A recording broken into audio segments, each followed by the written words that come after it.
महाराज बहुत जल्दी नाराज होते हैं? बहुत सारे कारण हैं। यदि आप कौन देता है ये सारे जवाब कि हमें घर मिलेगा नहीं मिलेगा, कैसा होगा, बड़ा होगा, छोटा होगा, ये सारे जवाब कौन देता है? घर कब बनेगा, कैसा बनेगा, किसके नाम से बनेगा, ये रिजल्ट कहाँ से मिलेगा?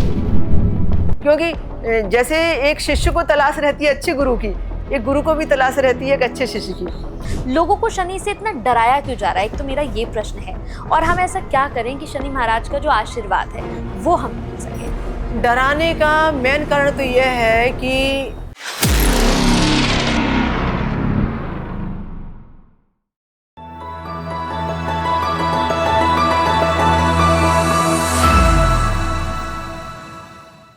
कहा जाता है कि अगर जिंदगी में सब कुछ बेहतर चलते चलते अचानक से रुकावट आ जाए, या आपको यूं लगने लगे कि अभी तो सब कुछ ठीक चल रहा था लेकिन अचानक से मेरी जिंदगी में इतनी परेशानियां क्यों आ रही है, क्यों मेरे काम बनते बनते बिगड़ रहे हैं, क्यों मुझे कुछ भी अच्छा नहीं लग रहा, तो समझ जाइएगा कि कहीं ना कहीं आपने शनि महाराज को नाराज कर दिया है। और शायद ये एक बहुत बड़ी वजह हो सकती है कि अगर शनि महाराज को आप नाराज कर दे तो आपके बनते बनते काम बिगड़ने लगे, या फिर मैं यूं कहूं कि जिंदगी में सब कुछ बहुत बेहतर चलते चलते आपको यूं लगने लगे कि अब तो शायद लाइफ में कुछ अच्छा हो ही नहीं रहा है।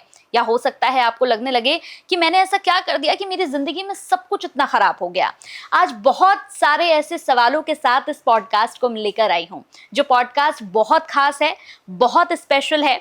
और आज की जो मेरी मेहमान हैं वो बहुत ही ज्यादा खास हैं, क्योंकि आज हम उनसे ऐसे ऐसे सवाल करने वाले हैं जो सवाल आप सभी से जुड़े हुए हैं।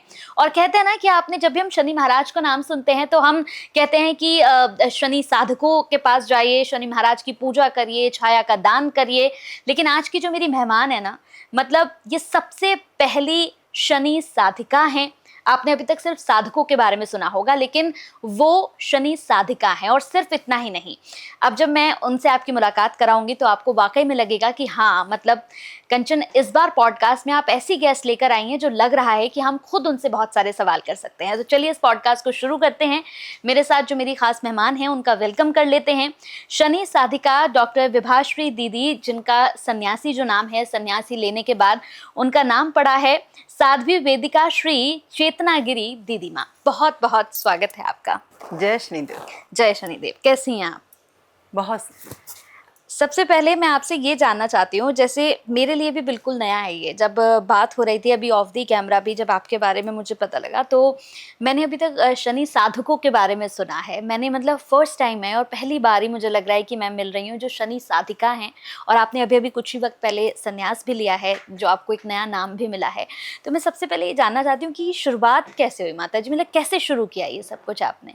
बहुत सुंदर शुरुआत ऐसी हुई कि जब मेरा जन्म हुआ तो मेरे जन्म के समय में मेरी जब जन्म पत्रिका बनकर सामने में आई तो सबने ये बोलना चालू किया, ये लड़की शनि लेकर आई है, इसलिए इसे घर से दूर रहना पड़ेगा, इसे माँ बाप का प्यार नहीं मिलेगा, इसकी ज़िंदगी में बहुत संघर्ष है, इसे बहुत दुख भोगने हैं, ये जिसके साथ रहेगी उसका अहित हो जाएगा, तो इसको कुटुंब खानदान परिवार से दूर रखना चाहिए।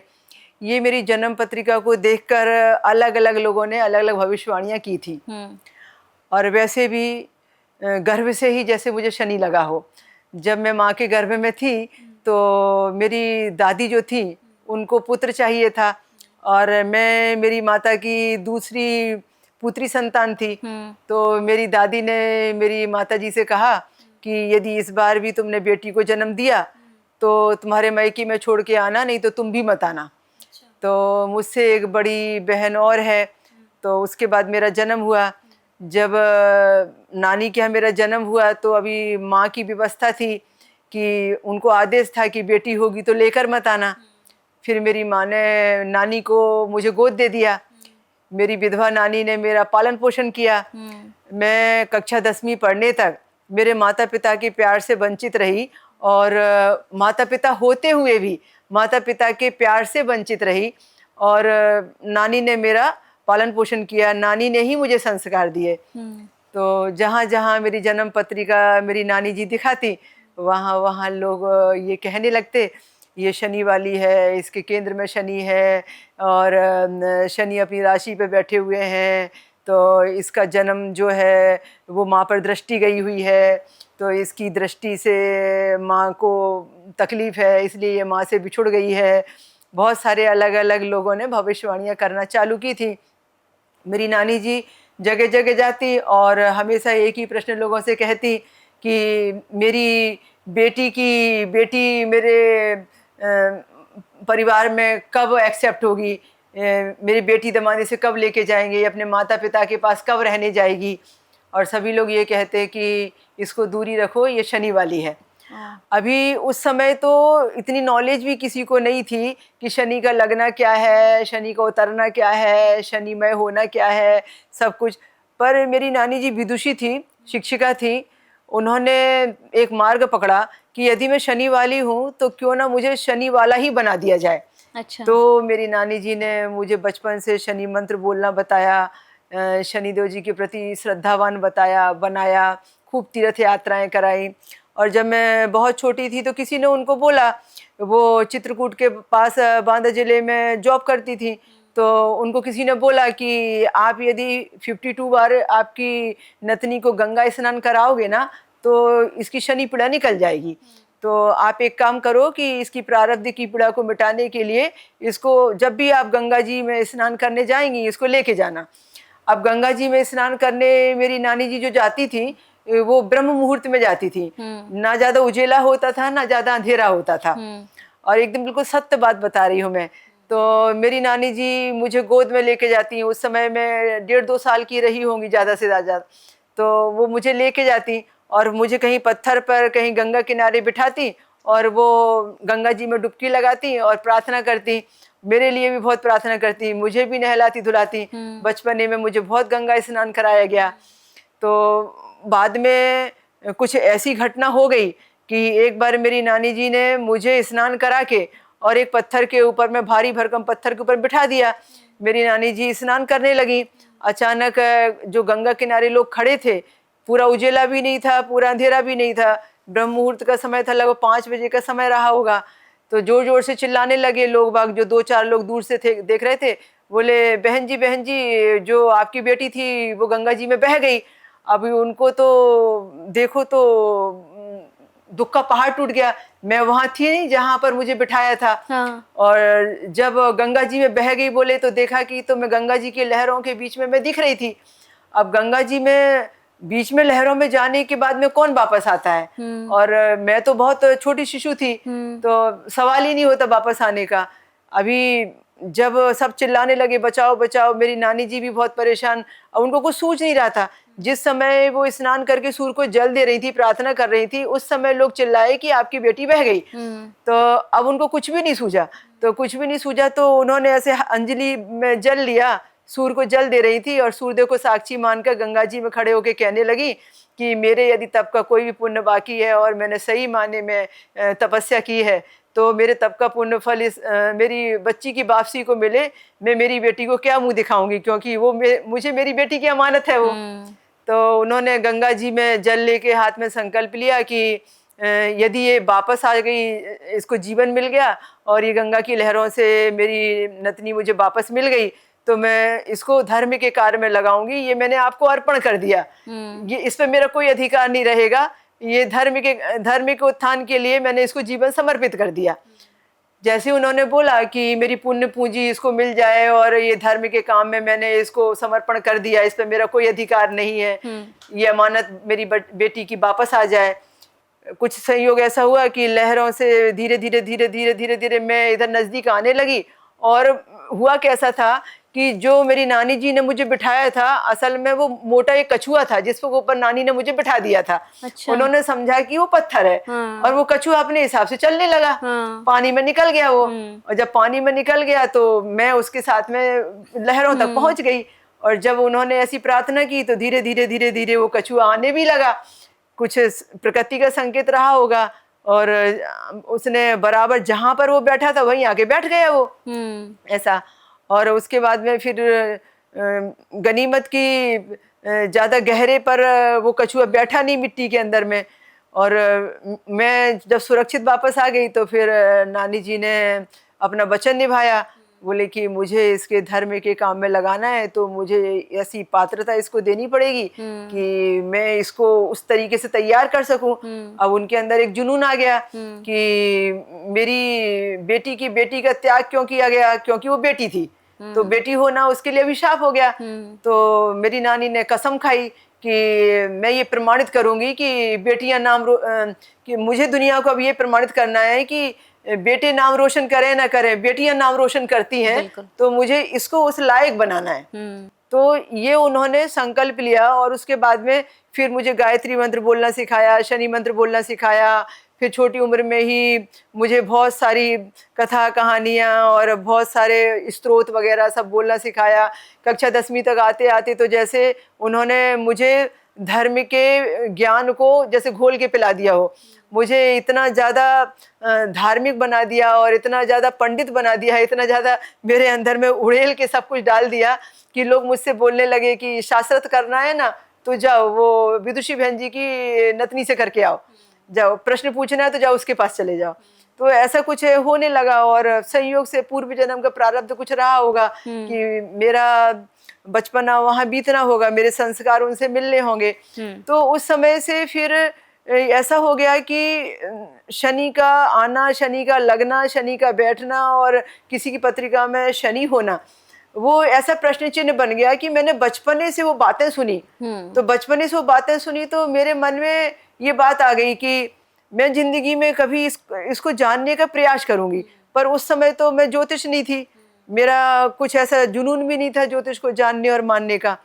फिर धीरे धीरे कुछ ऐसा योग संयोग हुआ कि जब माता पिता के पास में मुझे आने को मिलने लगा और मैंने घर के वातावरण को देखा कि मतलब यहाँ पर मेरे पिताजी प्रकांड विद्वान थे और एस्ट्रोलॉजर होने के साथ साथ मेरे पिताजी जो एजुकेशन डायरेक्टर के पद से रिटायर हुए थे, तो पढ़े लिखे शिक्षित हायर एजुकेटेड परिवार से थे और मैं भी ब्राह्मण परिवार में मेरा जन्म हुआ। तो मुझे भी उस कार्य में इंटरेस्ट आने लगा धीरे धीरे। मेरे पिताजी के उस कार्य में क्षेत्र में मुझे अच्छा लगने लगा और पिताजी मेरे पापा जी प्रवचन करते तो मुझे भी ऐसा लगता कि मुझे भी करना है।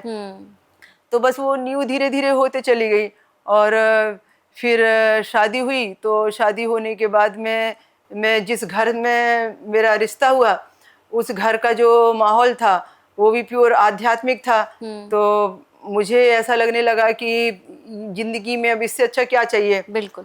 तो बहुत कुछ है उसमें, मेरी जड़ें मजबूत हो गई और जो बचपने में मैंने सुना था शनिदेव के बारे में वो भक्ति में कन्वर्ट हो गया और धीरे धीरे कुछ ऐसे होने लगा कि जो मुझे सपना दिखता या जो किसी के बारे में कहती या जो मुझे संकेत मिलते वो सही निकल जाते और लोग कहने लगते कि इन्होंने बोला है कि अमुक व्यक्ति आने वाला है तो देखो शाम तक आएगा वो। तो कुछ संयोग ही ऐसे होने लगे और ये मेरी बचपने की नींव थी जो अभी इस उम्र तक आके वो फलने फूलने लगी। ऐसा हो गया। अच्छा, मतलब ऐसे करके आप यहाँ तक पहुंची कि मतलब बचपन में एक वो था कि शनि के उसमें हुई है, इसकी दृष्टि माँ पर है, तो वो एक अंदर आ जाता है ना किसी बच्चे के अंदर। तो मुझे लगता है वहीं से फिर आपकी एक शुरुआत हुई कि शनि महाराज की तरफ आपकी पूरी आध्यात्मिकता नजर आई। अच्छा, इसके बाद अगर हम देखें यहाँ पर, जैसे हम देखते हैं अभी कुछ वक्त पहले ही आपने संन्यास भी लिया है, नया नाम भी आपको मिला, तो इस तरफ कैसे आई? आपने कैसे सोचा कि मुझे संन्यास लेना है, क्या विचार आया? ऐसा है कि मैं तो लंबे समय से शनि शाधिका के रूप में शनिदेव जी के ऊपर में किताबें लिखना, प्रवचन करना, शनिदेव जी के ऊपर में विशेष खोज करना, रिसर्च करना कि अलग अलग तरीके से कि जो किताबों में नहीं है वो नया खोजने में मुझे बड़ा इंटरेस्ट बना रहा है, नई नई चीज़ें लोगों को देने में अच्छा लगा है।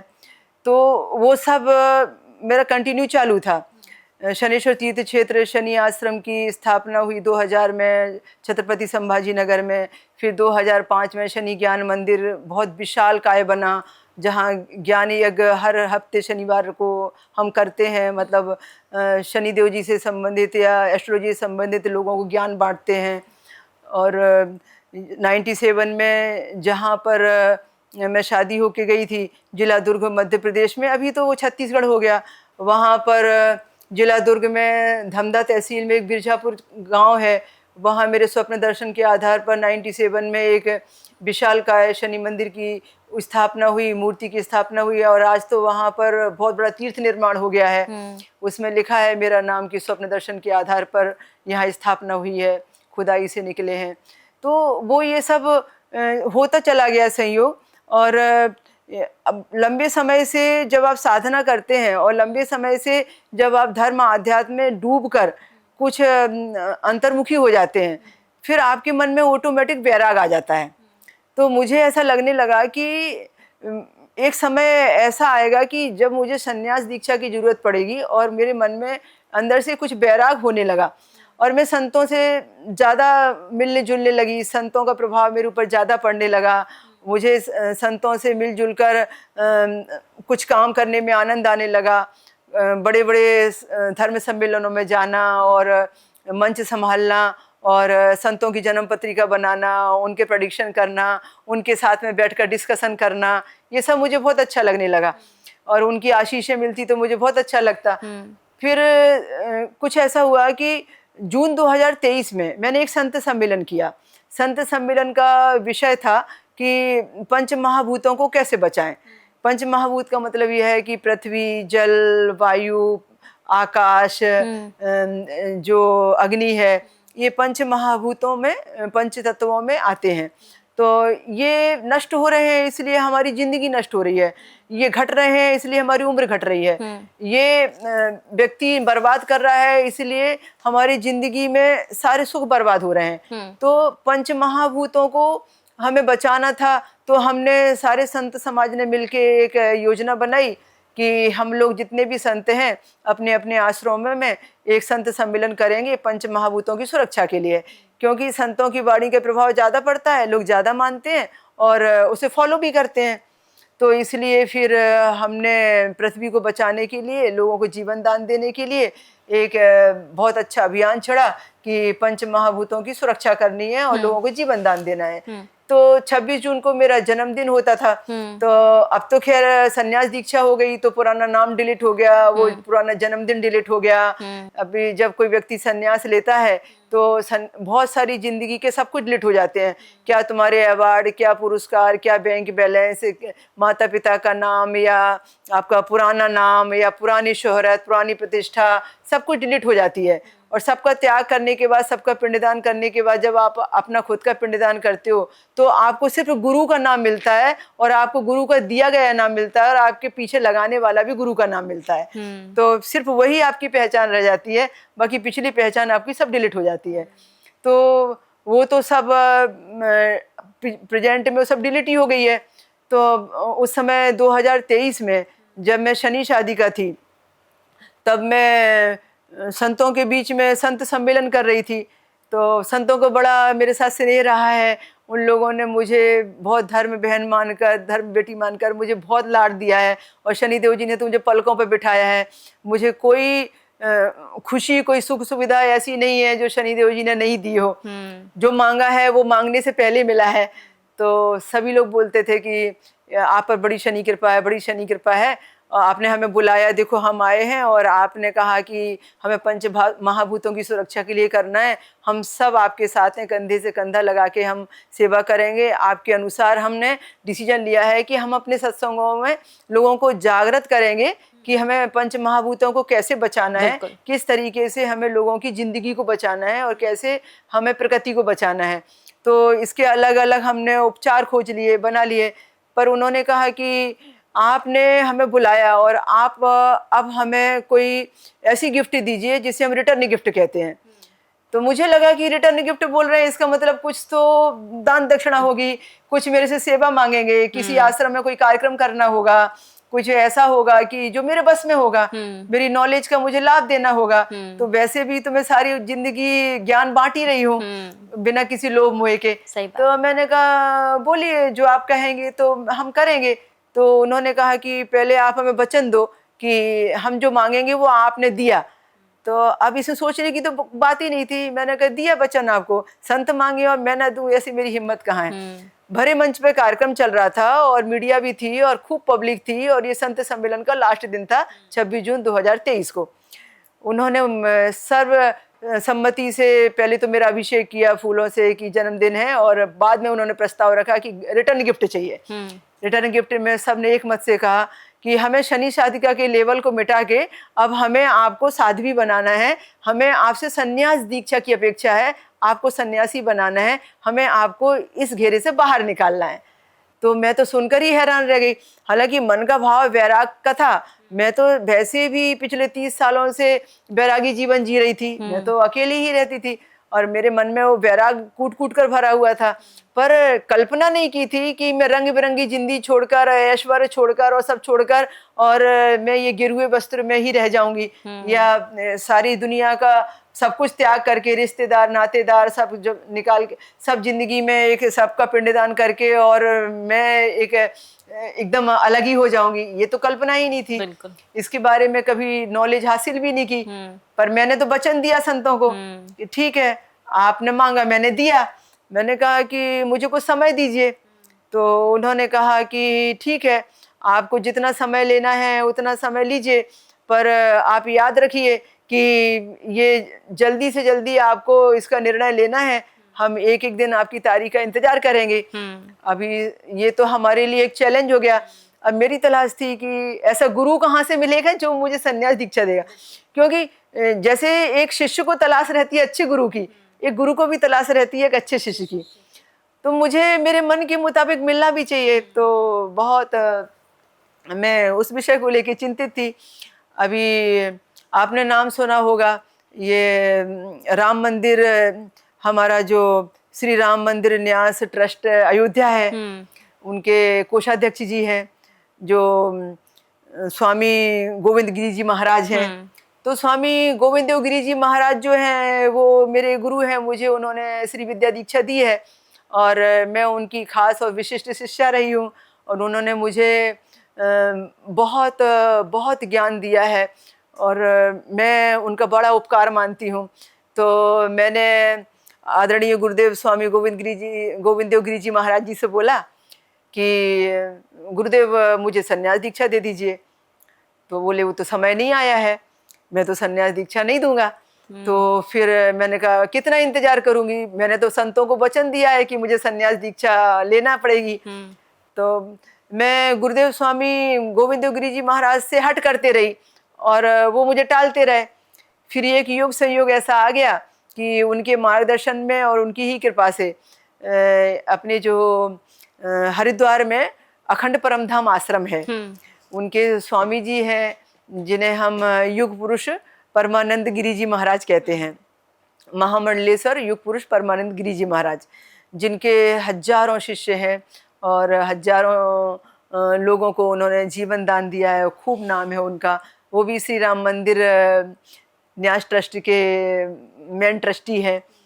तो एक बार ऐसे ही योग संयोग हो गया कि मैंने उनसे प्रस्ताव रखा। मैंने कहा गुरुदेव, जैसे आपने ऋतम्बरा दीदी माँ को दीक्षा दी है ना, बस आप मुझे संन्यास दीक्षा दे दीजिए और मेरी तारीख निकाल दीजिए। और मुझे अब ऐसे हो गया है कि अब मेरा वो समय आ गया है ज्योतिष के अनुसार कि मेरी शनि की महादशा चल रही है, शनि में शनि का अंतर चल रहा है और उसके साथ में मुझे शनि की महादशा में मेष राशि पे शनि की 7.5 भी चल रही है, मेरी जन्म की मेष राशि है। तो अब मेरा वो समय आ गया है कि मुझे संन्यास दीक्षा लेनी है। तो फिर उन्होंने बोला कि ठीक है, इस मुहूर्त में हम संन्यास दीक्षा करेंगे। तो अभी 24 जनवरी 2026 को ही मेरी संन्यास दीक्षा हुई। मेरे शनेश्वर तीर्थ क्षेत्र शनि आश्रम के कई ट्रस्टी आए हुए थे, बहुत सारे दूर दूर के स्वामी जी संत लोग जी थे और बहुत अच्छे तरीके से वो 3 दिन में मेरी दीक्षा पूरी हुई। मुझे उन्होंने नया नाम दे दिया कि अब विभा श्री नहीं हो, अभी वेदिका श्री बनोगी आप। तो वेदिका श्री के नाम से, साध्वी वेदिका श्री चेतनागिरी के नाम से उन्होंने मेरा नामकरण कर दिया। अब समस्या थी कि मैंने तो जिंदगी भर काला पहना है, मैं तो बिना काले के रह ही नहीं सकती, क्योंकि शनिदेव जी मेरे कर्मेश हैं और मेरे भाग्येश हैं और मैंने काले से ही मैंने कर्म का फल पाया है और काले से ही मेरा भाग्योदय हुआ है। तो मैंने फिर गुरुदेव से बोला, गुरुदेव अभी मेरे लिए धर्म संकट है, मैं गेरुआ पहनकर वो सुकून महसूस नहीं करूंगी जो मुझे काला देगा सुख। मैंने कहा अभी आप मेरे लिए मार्ग निकालिए। तो मुझे शांति अनुष्ठान करना है, शनि देव जी की सेवा करनी है, मुझे जिंदगी भर काले से संपर्क बना के रखना है।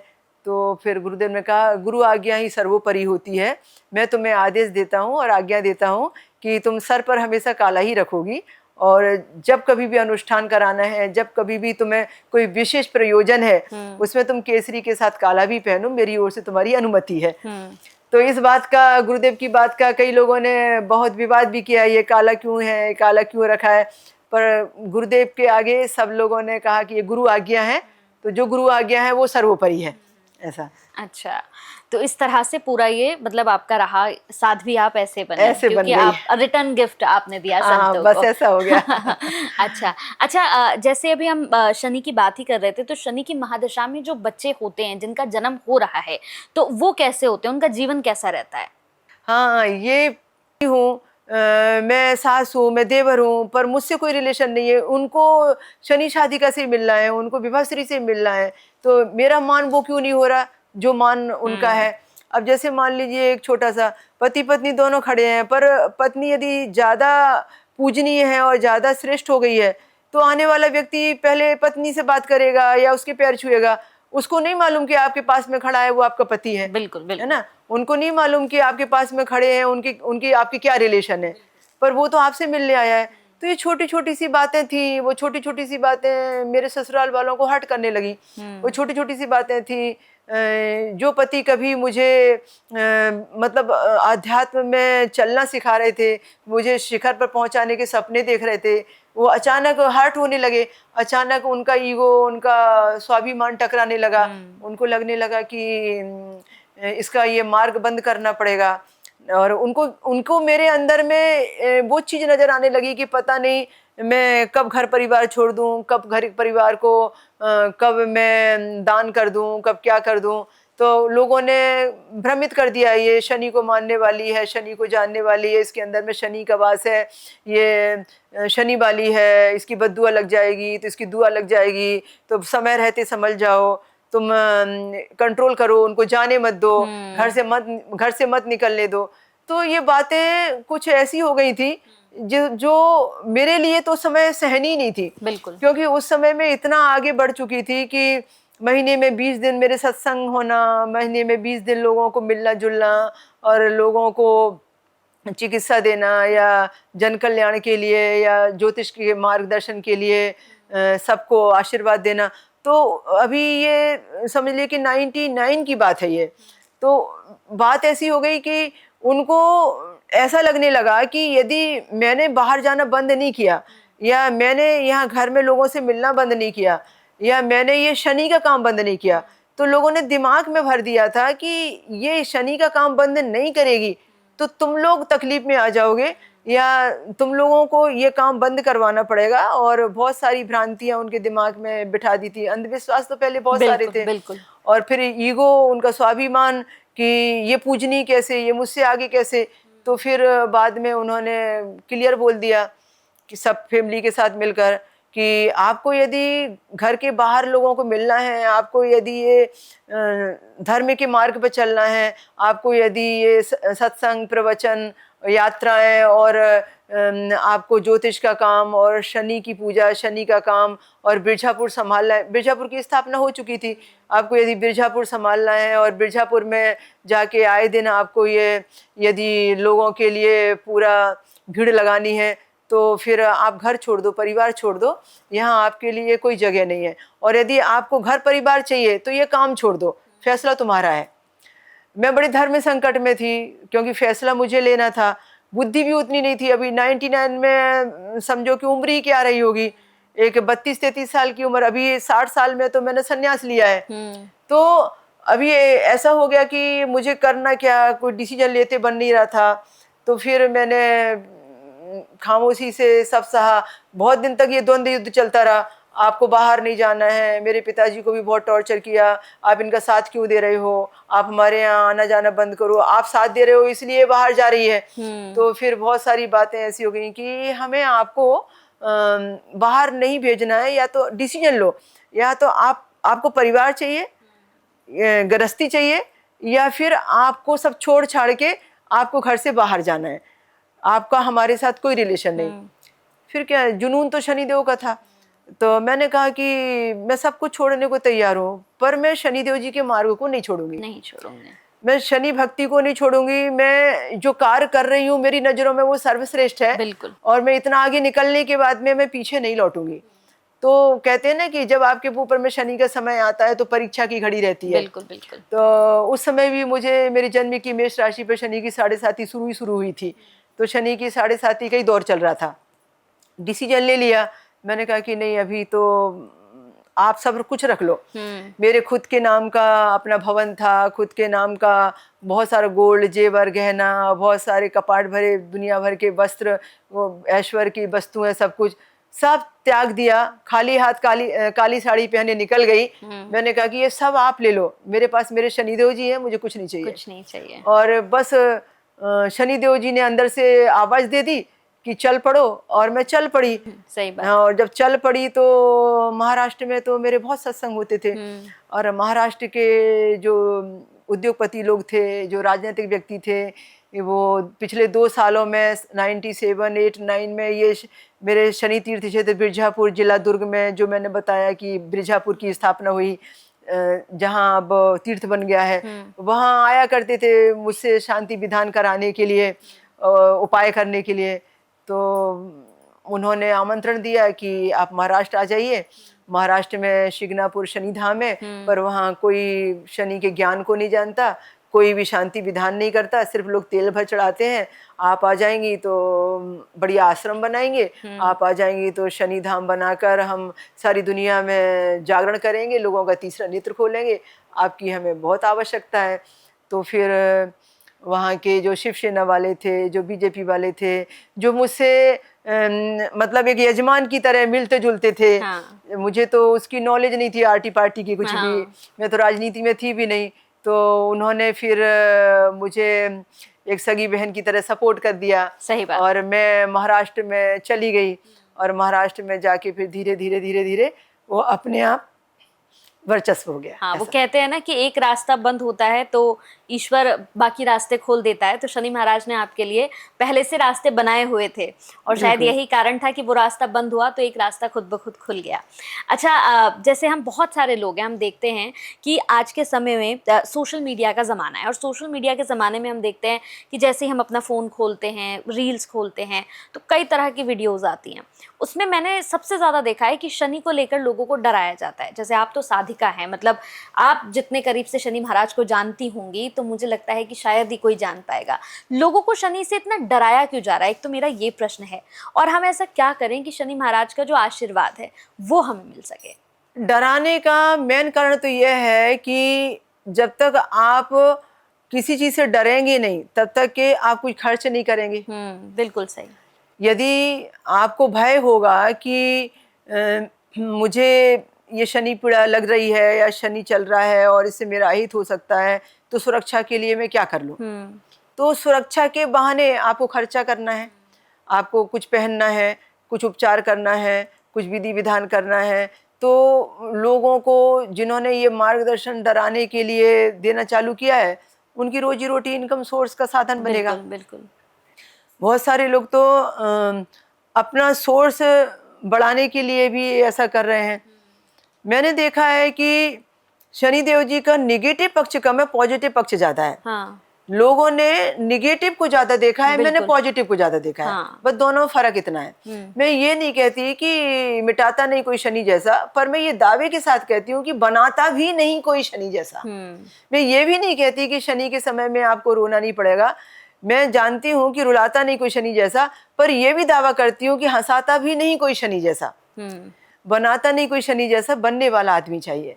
तो मैंने देखा है कि यदि हम शनि के समय में वाकई में बहुत अच्छी लाइफ स्टाइल रखते हैं, और जो शनिदेव को पसंद है वैसा जीवन यापन करते हैं, तो मैं सोचती हूँ कि ये शनि की दशा, ये 7.5 ढैया हमारे लिए तो वरदान बन जाती है।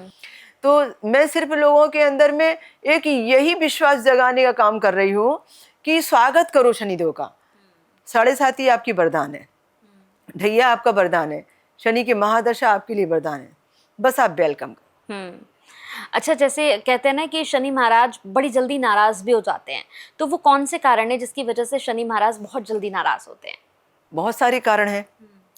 यदि आप व्यसन यूज करते हैं, आप कुछ मीट मटन मांस मदिरा लेते हैं, आप अपने जीवन में किसी को बार बार हर्ट करते हैं, आपके अधीनस्थ लोगों को आप बहुत नाराज करते हैं, आपके कर्मचारियों को आप सम्मान नहीं देते, आप किसी के भी सामने किसी की भी बेइज्जती कर जाते हैं, आप लोगों के लिए एक क्रूर शासक की तरह सामने में नज़र आने लगे हैं, या आपकी ज़िंदगी में लोगों के प्रति श्रद्धा भाव विनम्रता कम हो गई है, घट गई है, तो शनिदेव जी नाराज़ ही होने वाले हैं।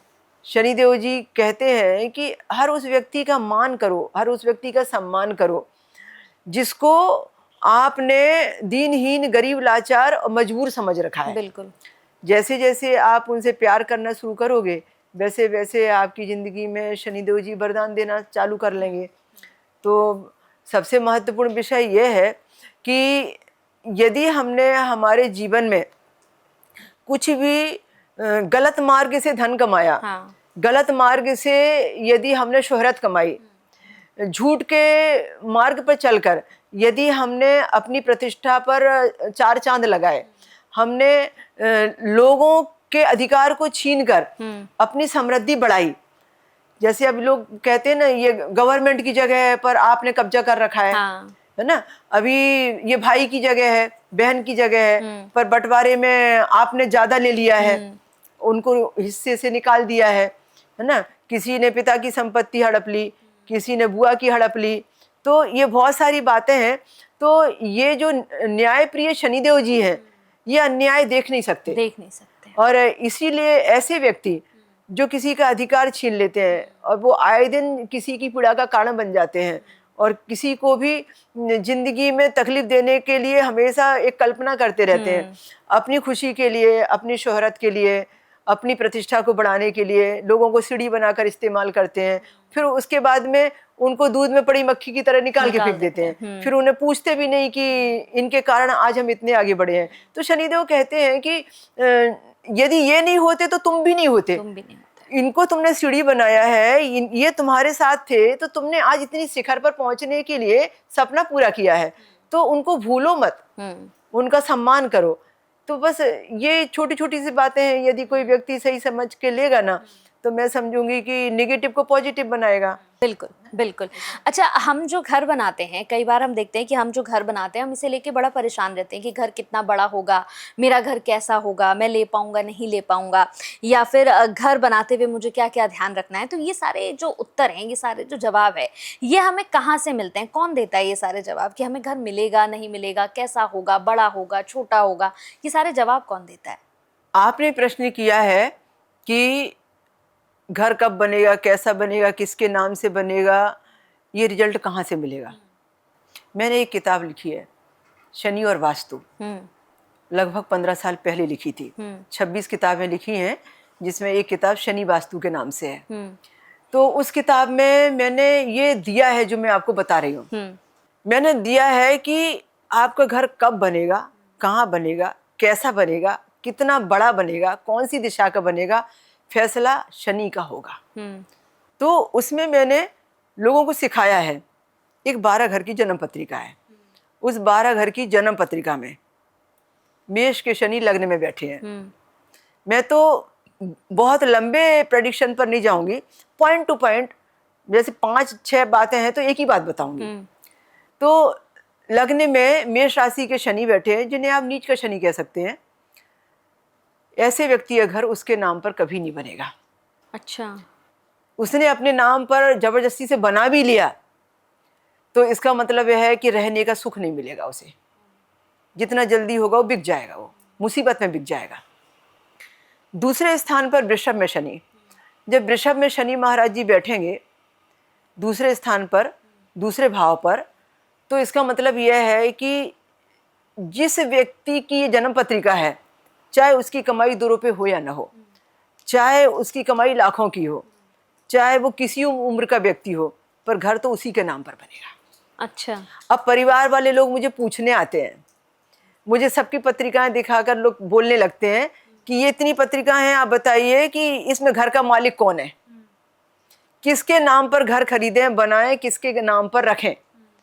तो इसके लिए मैं बता रही हूँ कि घर किसके नाम पर बनेगा वो क्लियर हो जाता है। तीसरे नंबर की जो पराक्रम की स्थिति है, वहाँ आपकी तीसरे नंबर की मिथुन राशि है। उस मिथुन राशि पर शनि महाराज बैठे हैं। मैं सिर्फ एक एक पॉइंट बता रही हूँ, इसके तो कई कई पॉइंट हैं। तो अब वो अलग विषय है, कितनी डिग्री के हैं, किसके साथ बैठे हैं, और ये मतलब बाल अवस्था में है या वृद्धावस्था में है, पर इतना लंबा तो अभी समय नहीं है। अब मैंने देखा कि ये जिसकी भी जन्म पत्रिका है, घर तो इसके नाम पर बनेगा, पर संघर्ष तो बहुत जबरदस्त रहेगा। इसके संघर्ष के नाम से तो ये हिम्मत हार जाएगा कि घर बनाऊं तो बनाऊं कैसे। फिर उसको ऐसा उपाय भी बता देती हूँ। फिर उसको कहती हूँ एक काम करो कि आप 3 कुत्तों को भरण पोषण दो, 3 कुत्तों को रोज रोटियां खिलाओ, रोज उनका भरण पोषण करो, यदि मुमकिन है तो पाल लो। तो वो कहता है कि मैं तो कुत्तों से बहुत चिढ़ता हूँ, मुझे तो कुत्ते ही पसंद नहीं है, मैं कैसे उनको पाल सकता हूँ। या किसी ने कहा मुझे कुत्ते पसंद है पर परिवार वाले कुत्तों को रखना नहीं चाहते। या किसी ने कहा कि मैं तो फ्लैट में रहता हूँ, मैं तो रख ही नहीं सकता। तो मैं कहता हूँ, मेरा कहना है कि जहाँ चाहे वहाँ राय। आप खोजो कि ऐसे घूमने वाले कुत्तों को खाना दिया करो। आप खोजो कि जहाँ कहीं भी आपको ऐसा लगता है कि यहाँ पर वो मिलने वाले हैं और आप उनकी सेवा करने वाले हो, वहाँ जाके सेवा करो। बिल्कुल। पर कुल मिलाकर ये कि 3 कुत्तों का भरण पोषण तो आपको करना है। और एक अवधि बताती हूँ उनकी पत्रिका के हिसाब से, इस अवधि तक आप इसको छोड़ो मत, आपका घर का प्रॉब्लम सॉल्व हो जाएगा, घर आपके नाम बन जाएगा। अच्छा। तो ऐसे ऐसे मैं उपचार भी बताती हूँ। जैसे मान लीजिए कि चौथे स्थान पर कर्क राशि है और शनि वहाँ विराजमान है। फिर मैं कहती हूँ कि आप शादीशुदा हो और यदि आप घर बनाना चाहते हो, तो आप अपने नाम से यदि घर बनाओगे ना, तो आपके ससुराल वालों को तकलीफ होगी। कई बार ऐसा होता है कि बेटी का घर बनता है और उसके मायके वालों की फैक्ट्री बंद हो जाती है, या मायके वालों को तकलीफ खड़ी हो जाती है, रिश्ते खराब होने लगते हैं। ठीक इसी प्रकार से अब ये 5वां घर है, जिसे हम संतान का, शिक्षा का घर कहते हैं। उस स्थान पर शनिदेव जी 5वें नंबर की राशि पर बैठे हैं, यानी समझो कि 5वें घर में बैठे हैं, किसी भी राशि पर बैठे, 5वें नंबर मतलब 5वें घर में बैठे हैं। तो शनिदेव जी जब वहाँ पर बैठे हैं, तो मैं कहती हूँ कि यदि यहाँ पर शनिदेव जी 5वें घर में विराजमान है, इसका मतलब यह है कि जब आपकी शादी होगी, आपके संतान होगी और फिर पुत्र संतान होगी, तो बेटे के नाम से घर बने। अच्छा। आपको इंतजार तो करना ही पड़ेगा, क्योंकि हकदार तो वो है, उसके भाग्य से आपको खुद के घर में रहने का सुख मिलेगा। अब वो व्यक्ति कहता है कि प्रॉब्लम तो बहुत बड़ी है, तो जॉब तो मैं करता हूँ, लोन तो मेरे नाम से निकलेगा, मैं उसके नाम घर कैसे बनाऊंगा, या बेटा है भी तो भी घर कैसे उसके नाम करूंगा। फिर अलग से मार्ग निकालते हैं कि मार्ग क्या करना है, कैसे बेटे का नाम डालेंगे, कैसे पावर और बैठानी लिखेंगे, कैसे रजिस्ट्रेशन चेंज करेंगे, कैसे लोन क्लियर होने के बाद काम करेंगे। फिर बहुत सारे उपचार हैं उसके। ऐसा तो फिर देखा कि 6वें स्थान पर कन्या राशि पर शनिदेव जी बैठे हुए हैं, 6वां स्थान है। फिर हम डिसीजन लेते हैं। अभी तो मैं दिशा नहीं बता रही हूँ, अभी तो सिर्फ एक ही पॉइंट बता रही हूँ कि घर कब बनेगा, किसके नाम से बनेगा। फिर मैं कहती हूँ कि आपकी शादी हो गई है, बोले हाँ। तो बोले जब आपकी बेटी संतान होगी, तो बेटी के भाग्य से आपको खुद के घर में रहने का सुख मिलेगा। अच्छा। तो इसमें बेटी का नामकरण होना आपके लिए बहुत जरूरी है। ऐसा, और ऐसा ही होता है कि पहली उसको बेटी होती है और बेटी के नाम पर घर बन जाता है। ऐसा फिर 7वां घर, जिसे हम सप्तमेश शनि कह सकते हैं, या 7वां घर जहाँ पर तुला राशि लिखी हो, उच्च के शनि बैठे हो। उच्च के शनि बैठते हैं तो हम कहते हैं कि जो आपका घर बनेगा ना, वो पत्नी के भाग से बनेगा। या तो पत्नी के नाम कर दीजिए, या पति पत्नी दोनों के नाम कंबाइंड कर लीजिए। पर आप अपने नाम पर यदि जूझते रहेंगे तो सफलता तो आपको नहीं मिलेगी। इसीलिए भाग तो पत्नी लेकर आई आपकी। दूसरा ये भी कहती हूँ कि घर आपके नाम पर जरूर बनेगा, पर पहला अधिकार पत्नी का रहेगा। आप दूसरी प्रॉपर्टी बनाइए, तीसरी प्रॉपर्टी बनाइए, पर उच्च के शनि है और 7वें स्थान पर विराजमान है, इसका आप एक नहीं कई प्रॉपर्टी के मालिक बनेंगे। फिर उनको रिजल्ट निकालते हैं कि कौन सी उम्र से कौन सी उम्र के बीच में आपकी प्रॉपर्टियां आपको मिलने वाली हैं। इसी तरीके से 8वें स्थान पर शनि है और राशि वृश्चिक पड़ी है। हम कहते हैं आपके घर, आपका नाम घर में कभी नहीं रखना। आपने अपने नाम पर घर रखना यानी रोगों को निमंत्रण देना। अच्छा। आप सदा रोग में अपने आप को पाएंगे, हमेशा आप तकलीफ भोगते रहेंगे, दवाई खाते रहेंगे। वो घर तो रहेगा पर घर में रहने का सुख नहीं मिलेगा, अस्पतालों के चक्कर लगाएंगे आप। तो अपने नाम पर घर मत कीजिए। इसी तरीके से यदि भाग्य पर शनि है, अभी देखा मैंने कि धनु राशि नवम में वहाँ भाग्य पर शनि विराजमान है, तो फिर एक शब्द में बोलना पड़ता है उनको कि देखो पिताजी के जीवन काल में आपके नाम पर घर मत करना। अच्छा। नहीं तो पिताजी को खो दोगे। उनके पिता को हम निर्देश देते हैं कि आपके जीवन काल में आपकी संपत्ति आपके मोह में आकर बेटे को ट्रांसफर मत करना, आपको दीर्घायु उम्र चाहिए। तो कई बार हम अलर्ट करते हैं कि ऐसा मत करो। और हम ये भी कहते हैं कि आपके बुढ़ापे में यही बच्चा साथ देगा जिसका नवम शनि है, धनु का शनि है। ये बच्चा आपकी बुढ़ापे की लाठी है, तो इस पर भरोसा रखो। ऐसा तो ये बहुत सारी बातें होती हैं कि बाद में पावर ऑफ अटॉर्नी में आप बच्चे को दे दो। अच्छा। ऐसा फिर वो पत्नी को नहीं, दूसरे बच्चे को नहीं, उसी बच्चे के नाम पावर ऑफ अटॉर्नी बनती है जो ये धनु का शनि लेकर आए हैं। ये भी एक भविष्यवाणी है, संपत्ति पिता की किसको मिलेगी ऐसा, और किसके नाम पर नया घर बनेगा, पुराना टूटेगा, पुरानी बिल्डिंग। तो ये भी देखा है कि वो पैतृक पुराने घर को तोड़कर ऐसा बच्चा फिर उस पर नई बिल्डिंग खड़ी करता है। घर पुराना ही रहता है पर पुराने को नया बनाता है वो। इसी तरीके से फिर यदि कर्म पर शनि है और कर्म पर 10वीं राशि पड़ी हुई है या वृषभ लग्न है 11वीं राशि पड़ी हुई है, तो कर्म स्थान पर यदि शनि है तो इसका मतलब यह है कि वो जो घर बनेगा वो उसी व्यक्ति के नाम पर बनेगा। पर एक बात और है, यदि वो व्यक्ति व्यापारी है, बिजनेस करता है, तो कर्म स्थान पर यदि शनि है और उसके नाम पर घर बन गया, जैसे मान लीजिए कि मकर का शनि कर्म स्थान पर विराजमान है और वो बिजनेस कर रहा है और घर उसने अपने नाम पर बना लिया, इसका मतलब ये घर तो बन जाएगा पर घर में रहने के लिए धन नहीं आएगा। मतलब ये है कि व्यापार बंद हो जाएगा। तो इसमें भी बहुत सारे मार्ग बताने पड़ते हैं कि कैसी परिस्थितियों में आपके नाम होगा नहीं होगा। 11वें स्थान में यदि शनि है और वहाँ पर आपने घर बनाया है तो दी बेस्ट, आपके नाम पर कितना भी घर बना लीजिए। अच्छा, बहुत अच्छा रिजल्ट है उसके घर के बनाने का। यदि 12वीं मीन राशि पर शनि बैठे हैं तो आपकी कल्पना थी, मतलब ये है कि 1 BHK फ्लैट बनाने की, आप बंगला बना लेंगे। अच्छा, तो वो शनिदेव का वरदान मिला है। मीन पर जब शनि बैठते हैं तो अभी प्रेजेंट में मीन पर शनि चल रहे हैं। अच्छा, प्रेजेंट पर अभी मीन राशि में शनि का गोचर परिभ्रमण चल रहा है 29 मार्च 2025 से। अच्छा। और 3 जून 2027 तक चलेगा।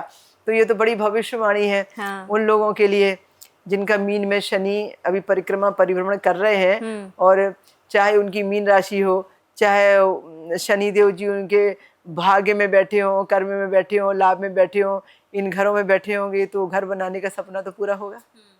यानी कि कुल मिलाकर अगर देखा जाए तो मतलब शनि महाराज सिर्फ डरना नहीं है उनसे। अगर आप उनसे हाथ जोड़कर और आंखें बंद करके उनसे कुछ मांगोगे तो वो देते भी हैं 100%। मतलब सिर्फ डरने का नहीं। जैसे लोग शनि महाराज का जैसे नाम आता है तो बड़ा डरना शुरू कर देते हैं कि अरे नहीं, मेरे ऊपर तो शनि की 7.5 चल रही है, मेरी तो अब जिंदगी के बुरे दिन शुरू हो गए हैं, मेरे ऊपर तो ढैया चल रही है, मेरे तो बुरे दिन शुरू हो गए हैं। तो आपसे मिलकर मुझे यही लगा कि शनि महाराज से डरने की जरूरत नहीं है, हाथ जोड़कर आप मांगो, शनि महाराज आपको राजा भी बना देंगे। यस। बहुत अच्छा लगा आपसे मिलकर, और हमने जैसे आपसे बात की तो बहुत सारे मुझे लगते हैं कि लोग जो इस पॉडकास्ट को देख रहे होंगे उनके बहुत सारे भ्रम खुले होंगे शनि महाराज को लेकर, और बहुत सारी जो अफवाहें शनि महाराज को लेकर लोग अपने मन में रखते हैं या फिर आजकल सीख रहे हैं, समझ रहे हैं, तो उन सबको हटाने का बहुत अच्छा काम इस पॉडकास्ट में हुआ है। बहुत बहुत धन्यवाद आपका, बहुत अच्छा लगा। जय शनि महाराज।